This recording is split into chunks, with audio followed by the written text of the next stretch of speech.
Welcome in, folks. Welcome in. It is Great Locker Room, guys. I'm Big Chuck Charlie Uczen. Got my guy Nathan Burnsy there in the middle, and Alex Sakleh, Sackman, on the right side of your screen. If this is your first time tuning into Great Locker Room, guys, we are just three unathletic white guys sitting here talking about Chicago sports, a different Chicago sports team every single week. The first couple episodes that we had, we talked Chicago Bears, then we got into the Bulls, and we did a little Bulls and Bears last week. This week, we want to branch out a little bit and talk a little baseball with you guys. This past weekend was rivalry weekend in the MLB, which for some teams I think does work. In other case scenarios, teams like the Milwaukee Brewers are playing the Minnesota Twins, which I don't know how in any world that is a rivalry, but the two Chicago teams decided to have their little Subway series for this rivalry weekend, or the MLB decided it, either or. And the Chicago Cubs and the Chicago White Sox took each other on. The Cubs, as expected, kind of dominated that series in that one. Throughout the first part of the season, the first third of the season so far, the Chicago Cubs have kind of played like a softball team, it feels like. They have amazing bats, but once again, their pitching and their bullpen seems to fail them on a weekly basis. It feels at least one game per week. Adding a guy like Kyle Tucker and then the emergence of an outfielder like Pete Crow Armstrong, what are some factors that this Cubs team has that you feel like the Chicago White Sox in some cases could copy them moving forward here and start rebuilding that organization? Because they've fallen way behind here ever since 5 years ago when we felt like they could be one of the best teams in the American League, and all of a sudden it just went to hell in a handbasket. Yeah, see, I think the big thing between the Cubs and the Sox is even if the Cubs switch the records, say last season, swap the records out, the Cubs are still selling out almost. You know what I mean? And that's the difference. The Sox, and like I said, I used to be a huge White Sox fan. And not even that recent. I mean, like 5 years, I was growing up, huge fan. And it's like they lost me, and they lost a lot of these fans because like you said, Charlie, I think it's 2018, 2019. They had a lot of hype, like Eloy Jimenez, Luis Robert, like Tim Jose Anderson Abreu, was going to be Tim the Anderson. next great player. Yeah, Yohan Moncada, like just none of these guys worked out. And I think that the Sox, once you get rid of one of the best pitchers in baseball, they gave away Chris Sale. They got Moncada. They got a couple of guys. None of them panned out. Not one of them. And then when they want to say, last year, well, you had one good player, Luis Robert. Well, he's batting like 170 this year. He is not that good. And the thing is they don't really have anything to build on. Like, I really hate, we've been talking about drafts the last few weeks, like with the NBA, with the NFL. I can't stand the MLB draft because the Sox had the worst record ever last year. And they don't get the number one. I mean, that's crazy. Like, that's insane. So it's really about hitting. But at the same time, I think that the ownership has to show that they have some stuff invested in the Sox before they actually start to turn these things around like the Cubs did. So ownership just doesn't care.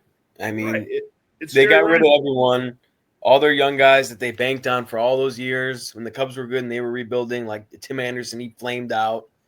Like Yohan Moncada, whatever, could never stay healthy. Yeah, Menez was always injured. Menez can't stay healthy. Luis Robert's been a flop. And then, they don't sign free agents. They don't really draft particularly well. They're just not – they don't care as an organization. They don't. And I don't know if you guys had seen – it was literally last week. Did you see the story about Bryce Harper and the Sox? So, Bryce Harper there was at one point when we were trying to sign him years ago, and we were actually his number one choice. Like, I seen in a podcast the other day, he was talking to somebody, and he had said that the Sox was clear number one choice. He loved the first meeting. When he went to the second meeting, Reinsdorf didn't care to show up. So he knew right then and there he wasn't signing here. So, I mean, I just think it just goes to show stuff like that. It's a complete joke of a franchise. I grew up diehard Sox fan. I am equally I want the Cubs to be good. I mean, they actually care. They do things to, better their team. They go out and get Kyle Tucker. Yeah, they have to extend him, but still, knowing the Cubs, they probably will. and it's just like they do things right there. I think they don't live in the past where it's like for the longest time the Cubs were like, yeah, Billy Goat curse, can't win. Well, they finally did. And it's not like after that they're like, all right, let's go back to shit for the next 20 years. Like they've been pretty good ever since. Like, yeah, they've had some rough patches, but this year, like, I know a month ago they were favorited to win the World Series. Like, so I mean, like that's crazy. They had the highest odds at one point. The Chicago Cubs, the one thing I have a bone to pick with them is that you had said that usually they re-sign those guys that they trade for. I don't know if they're going to re-sign Kyle Tucker. I really have no idea. I think that's kind of a World Series, him winning an MVP or bust type of situation. That's how you re-sign Kyle Tucker. He's going to get a lot of money this offseason, and they weren't really keen on paying a Javier Baez or a Chris Bryant or an Anthony Rizzo, who after they traded all three of those guys, went on and got big contracts. Now the Cubs were right in all three of those decisions to some degree. I think Anthony Rizzo, they probably could have kept around. He could have helped this team out a little bit. But moving on from Bryant, moving on from Baez was the right decision by the franchise for both those players. Even though Javi Baez is all of a sudden looking like an MVP candidate again this season. Yeah. He's phenomenal in Detroit. Flash from the past, dude. We traded him for PCA. PCA is a dog, so it's all right. Yeah, it works out in a situation like that where you get a Pete Crow Armstrong. My question is, though, if this doesn't work out right away for the Cubs, how quickly do they move on from this iteration of the team? And how constantly are we just sitting at this good enough point to where, you have to do something else and you have to stick with a certain core of players in order to make something happen? I know, again, this is just the beginning of this iteration of the team, but I'm not convinced they're going to stick with that. And that feels very Chicago Bulls-esque, if I'm being honest, where they are constantly just trying different groups of players and hoping that it'll work out. And then all of a sudden, when it doesn't work out, that they think they're fucked. And they just sit there and cry until they get the number 1 overall pick again, or the number 3, number 4 overall pick, and then try to restart over again that way. It's a loser mentality. I think if you feel like you have an opportunity to go and win a World Series, then you should start attacking that right now as we speak. It's not just going to get Kyle Tucker, and if it doesn't work out, you just all of a sudden move on from him and you try different stars over and over again. I think if you want Kyle Tucker to be a part of this team, you make him a part of this team right away, which is something that the Cubs aren't always committed to doing. No, see, I'm with you, Charlie. Do you think, though, the reason, and granted, it's very well that he might have not been re-signed at this point too, but do you think that's kind of has to do with Justin Steele? Because, like what you said, I mean, like Justin Steele was their best pitcher, and he went down the first month, and it's like, all right, like no matter how good the team's expectations are, when your ace goes down, I mean, your season kind of derails right there. So it's like, is it the Cubs kind of saying like, maybe not this year, but next year? Because I mean, if they had Steele and then say come the deadline traded for another ace, which they have the capital to do that, like the farm, and they have players to do that, like it would be a nasty team. Like having Steele and then another ace, like, and then the bats, the leading offense in the league almost. The bats will carry them, and you can only go as far as your pitching. But I just think it's like, it would be a tough position, like, because it's like right now, if I'm the Cubs, I'm thinking, wow, we got an amazing team right now. I don't think our pitching will win us the World Series. That's where I'm at with them, But their bats, they're up there, man. They are up there. I get where you're coming from, but at the same time, I don't feel like there's a better opportunity in the future for the Chicago Cubs team to compete in the National League the way they are right now. Atlanta is playing way under expectations. That team's been hot fucking garbage since the beginning of the season, and they haven't been healthy all year. So I think that's kind of the biggest problem with them is as long as they can get their star players to play a full season, Atlanta's going to be fine in the future. The Dodgers have been super injury-ridden this entire season, and they haven't really played up to the same expectations you would have of that super team. New York hasn't really played up to the same expectations. Granted, New York, we saw what happens last season when they got hot at the end of the year, and then it didn't matter what they did for the first 3 quarters of the season. They were fine, and then it took them all the way to the National League Championship Series. So I feel like right now what I'm seeing in the National League is this kind of vacation of the power where the Dodgers are still at the top, but they're not completely at the top like they were last year. They're not outclassing everybody like they were last year. I don't know if I can expect that next season. I think next season, if this Dodgers team is healthy, they're going to be phenomenal again. They're going to run the National League. I think the Phillies are healthy, which they're not always healthy. They're going to be phenomenal, and they've been phenomenal so far this year. The Mets, if they're healthy, they're going to be phenomenal. If you have an opportunity this season, which it looks like the Chicago Cubs have an opportunity, fucking take it, dude. That's what I have to say. Even if it means Justin Steele may not actually be a part of this future. If that's a guy you can move to get a better starting pitcher, then maybe that is what you do. I'm not saying that's what they're going to do, but I don't think anybody is safe, and I don't think you can think about 3 years, 2 years from now, when right now is showing that you can win a World Series at this exact moment. No, yeah. I mean, I definitely hear you on that. I think that it's one of those things where it's like, it always depends, like towards the end of the deadline. I remember last year it was like Max Fried got dealt, like a couple like really good pitchers at the deadline were like traded. So, I mean, yeah, I'm with you. If they could do it and not hurt their team going forward completely, then absolutely. I think number one priority for the Cubs, though, I think, well, obviously besides pitching, should be re-signing Tucker. Because like you said, I mean, there's a very good chance they don't. But those three guys, you know, Chris Bryant, Dak, we all know how that turned out, you know, and Baez, like you said, yes, this year, I'm with you. I don't know what's happened, you know, but he remembered how to play, but like he's good again, you know, but still the last 3 or 4 years, awful. So, you know, they really did hit on these decisions. I mean, I know the big signing the Cubs did last time, what was it, Jason Hayward? And, you know, yeah, and at that time, that was like their biggest contract ever. So I don't know. I think that they're due. I think that also the Chicago fans with the Cubs, I mean, the Cubs are so lively, you know what I mean, that they have the city going. So I can see the GM making moves. Like, I do agree with you. If you think that you could be in a position to like win the World Series, not be like, you know, not be in the playoffs, but win the World Series, then 100% go ahead. Like, do it. Like, you have to. 100%. Yeah, I think looking go all in. Looking at the White Sox, then from the opposite perspective, having a team like the Chicago Cubs, like you just said, you think they should go all in on that. Do you think the White Sox are just kind of giving up on the fact that they have to compete with this organization that is more inclined to go for a championship right now than the White Sox are? Do you think that slows down any plans that the White Sox may have had for the future? And the other thing is, if that's the case, does Reinsdorf really care that much about the White Sox? Like, what is the point of him owning that team then? I just think Reinsdorf just doesn't want to give up the ownership lifestyle. Like, it's a nice lifestyle to be an MLB owner.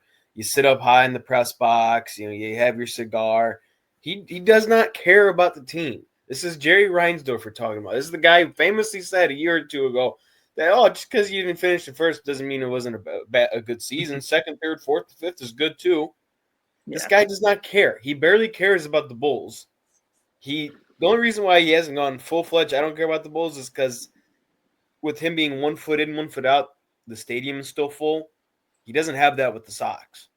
I mean, to me, it's just this. He does not care about the Sox. They'll draft a bunch of young guys. They're not going to sign any free agents. If they do, they're bargain free agents. And if the young guys develop, if they do, they do. Okay, maybe we'll have a chance. If they don't, okay, no problem. I'm not spending any money. Yeah, and that's 100% going off of what Alex said. I mean, that's 100% what he does. I mean, he gets away with it. We talked about it a few weeks ago when we were talking about the Bulls, but he gets away with it because the Bulls are consistently number one in attendance. It doesn't matter why, if you're the owner, like realistically, like morals aside, if you're the owner of a team and you don't have to do anything different, you don't have to put any more money, but they're consistently going to be selling you out, making you money. Why would you change anything? Like, you wouldn't. Like, the most people wouldn't. So I don't blame him. I blame the fans more so for the Bulls than I blame Reinsdorf. But for the Sox, Reinsdorf, he just doesn't give a fuck about them. Like, it is like last season when they broke the record for the most losses ever, and then this season they're on like a similar pace. I think it's going to be like he'll never sell the Bulls ever. But the Sox, I think I could see him selling the Sox after this season. They talked about last season like they were like he'd never do it. and then they had that horrendous season. And then I was hearing guys that were interested in buying them. And it's like, I never heard that before. Like, I'm telling another season of this, like, he can't get away with it with the Sox. Yes, the Bulls, he's going to get away with it. But the Sox, there's literally 100 people at the stadium. Like, sooner or later, when the team's like 30 and 100, like, and there's nobody at the stadium, he's going to be like, okay, fuck this. Like, I'd rather just get the Quan for him, get the money for the Sox. Because I think that's the direction it's going. I agree with Alex. He does not give a fuck, unfortunately. Well, and I think part of the problem, too, is that his kids don't want to run the White Sox either. They want to run the Bulls. His son wants to run the Bulls after Jerry Reinsdorf dies or does decide to move on from a front office position or whatever aspect he is a part of that front office right now. His son's all in on the Bulls. He doesn't have anybody that's all in on the White Sox, and I don't blame them for not wanting to be all in on the White Sox. My next question is then, if he is that disinterested in this franchise that it's really just about the money, how does the league, the MLB, go about trying to make owners like Jerry Reinsdorf? Because he's not the only one. There's a good 15 owners probably that are just as disinterested in the product on the field as they are in the money in the back end of things. How do you make those guys interested in running this team and running their teams and wanting to be MLB champions again? Personally, I was going to say personally, they I think have all the power. You need to completely overhaul the MLB. Like, I think it's a sham league. Like, there's no reason that a team, the Dodgers, can spend $1 billion and the Athletics, could spend $100 million. That's a joke to me. Like, that's not fair.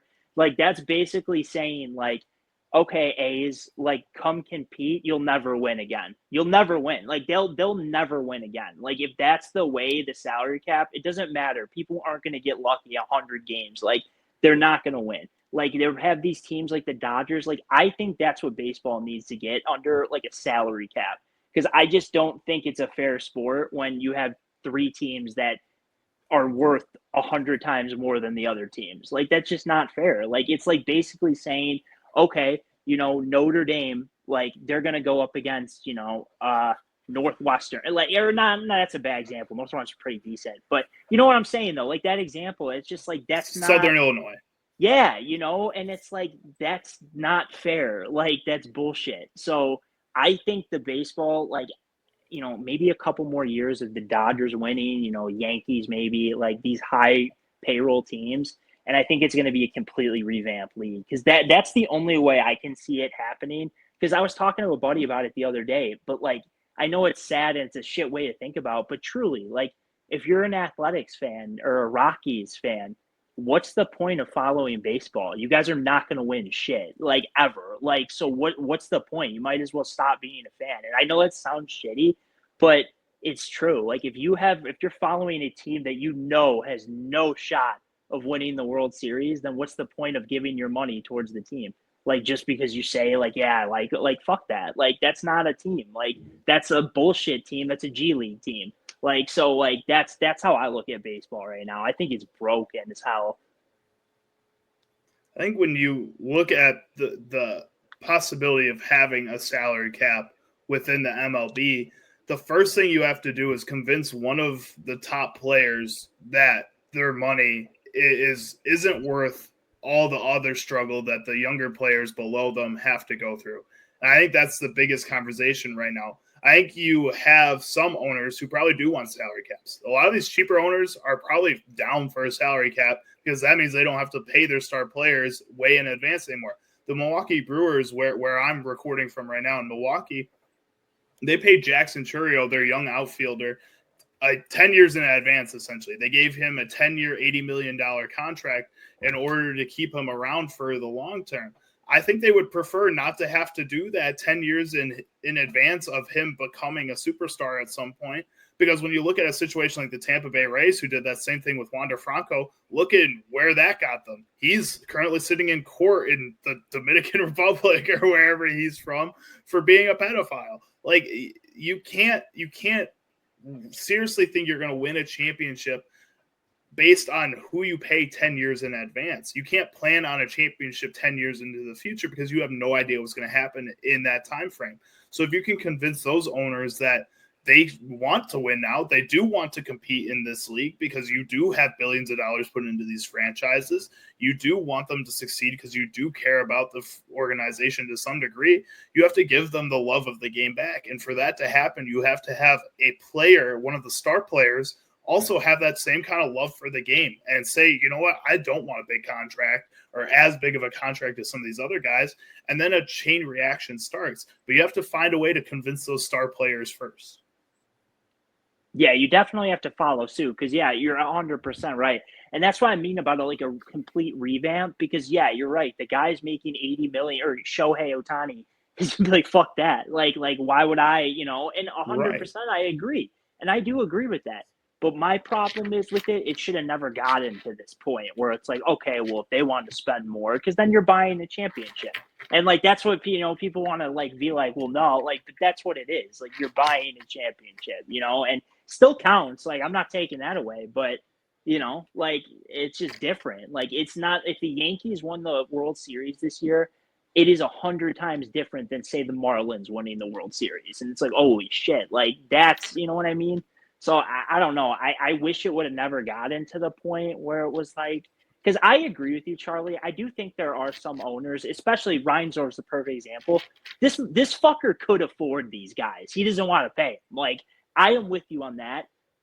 I don't think every team is in that position, though. I do think that there are guys where it's okay, we just cannot do this no matter what. It wouldn't work. And it's I don't think that's fair. You know what I mean? I think everybody should have the same chance to win. In the NFL, anybody can get the number one pick. You could go from the worst team in the league to a top 5 team with the right pick. You know what I mean? And I know baseball's a lot differently. There's way bigger roster, way longer season. But I think they just really need to work on kind of evening out these playing fields where it's not 5 top dogs and then couple average and the rest are bottom shit. That the owners clearly don't care. You know what I mean? But I think the paradox with that is for them to care about the smaller markets, you need the fans to care about the smaller markets too. And if we go back to what we were talking about before, where it's you want the fans to boycott these teams and get mad about the ownership that's behind these organizations. But for the media markets to start pushing your team a little bit more, like the ESPNs, the Bleacher Reports, all these other different conglomerates, for them to do that, you need to have a built-in fan base that cares about these teams and cares about these organizations. And I think that's more where the MLB needs to focus on, is more promoting the stars that are in those small markets, because they do a great job of promoting Shohei Ohtani. I see 18 fucking posts about the dude every single day, and he's a phenomenal player. He deserves that.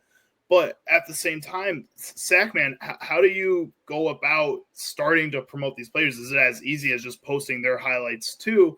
Or do you have to find a way to sell these teams and these players differently than maybe other leagues have done? I mean, it's simple. I mean, you look at, you turn on ESPN, right? Let's just say we're talking about basketball. I remember 2 years ago when the Nuggets won the title and they swept the Lakers to get to the finals. Everyone was like, wow, I didn't know the Nuggets were this good. It's because all they talk about is the Los Angeles Lakers. Mm-hmm. With baseball, if you only talk about the same 4 teams, the Yankees, the Dodgers, the Red Sox, and then I guess the Astros, because they've been good the last few years, and obviously the cheating scandal draws attention. You just simply have to talk to them. You have to post these guys' highlights. You have to make social media posts about them. You have to get the media to talk about them. If you just talk about them, people will pay attention. But if you talk about them once a quarter, I mean, no one's going to know. People listen to sports talk radio shows every day. People listen to ESPN every day. If they talk about the same 5 people, you're only going to care about the same 5 people. They simply just have to talk about them. One way or another, they need to do a better job building these markets, getting people to pay attention. See, I'm with you guys, but the one thing, though, is that, and I just, this one's fresh off my mind because me and my buddy at work talk about him all the time, but perfect example, Paul Skeens. He's a god as a pitcher. The dude's not going to be a Pirate in 2 years, and everybody knows that. But like, that's a conversation that they're having on national media. That's part of the problem is that, yeah, everybody knows that, but you don't need to put that out there because now more people are going to think that. You should let people think Paul Skeens is going to stay in Pittsburgh. It helps. But he can't though, because last night the game he had 9 strikeouts, 8 innings pitched. They lost 1-0. Like, and that happens all the time. Like that's like Skeens is not gonna, like, there's no way. Like, and when if you're him too, and the teams like the Yankees, I keep using them because they have the most, them and the Dodgers. But if they come and they're like, hey, we're gonna give you more money and you're gonna be on a way better team, and you're ever actually going to have a chance to compete in the postseason every year, it's going to be a no-brainer. And I think that's the problem where it's like, and you're right, like, yes, people are, maybe they shouldn't push it as much, but at the same time, I think they're doing it because it's so, like, it's just a given now that none of these guys are going to stay with the team. And I think that's sad. I think that's horrible. I think the Pirates, when they got Skeens, I was like, holy shit, this dude's insane. And I think it's really sad that, he's not going to be in the team in 2 years, So I think that, like, if there was some sort of fix with that, like, but then again, these guys, like, and I will give him credit, like Trout, Trout got a lot of, for the longest time. And he was not the last, like, year and a half, he's been kind of on the down low. But, he was considered the best player in baseball forever. And, like, they weren't winning, and I know people want to give props to Trout for staying in Anaheim all that, or, the Angels all that time. But at the same time, it's like he hasn't competed in a postseason in how long? Like, is he really one of the best players? Like, yeah, you're a best player on a shit team. Like, so it's like, I think these guys, like, once they get good, 9 times out of 10, they're like, fuck this. I want to be on a good team. Because there's no reason anybody should have 9 Ks and give up 1 run and lose 1-0. Like, that's insane. I'm like, holy, exactly, dude, exactly. Like, we see this shit. Like, I was thinking of, like, for the Sox, Jose Quintana, that used to happen all the time. It'd be 1-0, like, we'd lose. And I was like, Chris Sale, you brought him up earlier. That's what I'm saying, dude. So it's like, I think that's the sad part with baseball too, where it's like, once these guys do, like, these diamond in the roughs come out of these gems, they just get swapped up right away. And it's like, damn, like, is it Yankees, Dodgers, is the Mets going to get up, like, it's so. For once it would be nice. Yeah. For once it would be nice if they just stayed in Chicago. For once. Come to Chicago. I'll take Skeens. Like, we give our whole farm system for him. But I mean, from the Sox point, I don't know who the right. But, I'd like them in the Cubs and Wrigley. That'd be nice. Oh yeah.